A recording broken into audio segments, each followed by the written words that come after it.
পোকা দিয়ে তৈরি হচ্ছে মেয়েদের প্রিয় লিপস্টিক। শুনতে অবিশ্বাস্য মনে হলেও এটাই সত্যি। বাজারে নানা রঙের লিপস্টিক পাওয়া যায়, তবে টকটকে লাল রঙের লিপস্টিক মেয়েদের কাছে সবচেয়ে বেশি জনপ্রিয়।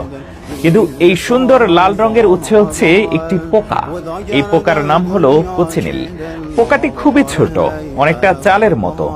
তবে রং তৈরির মূল কারিগর কিন্তু এই মেয়ে কোচিনিল পোকারা। এই পোকারা ক্যাকটাস গাছে বাসা বাঁধে।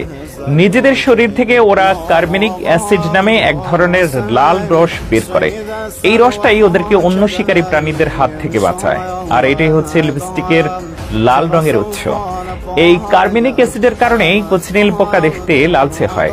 লিপস্টিকের লাল রঙের জন্য কোচিনিল পোকা চাষ করা হয়, আর চাষ করার জন্য রীতিমতো খামার তৈরি করা হয়। পেরু, মেক্সিকো আর ক্যানারি দ্বীপপুঞ্জের মতো জায়গায় এই পোকা চাষ খুব বেশি দেখা যায়। এইসব অঞ্চলের আবহাওয়া কোচিনিল পোকা চাষের জন্য খুবই উপযোগী।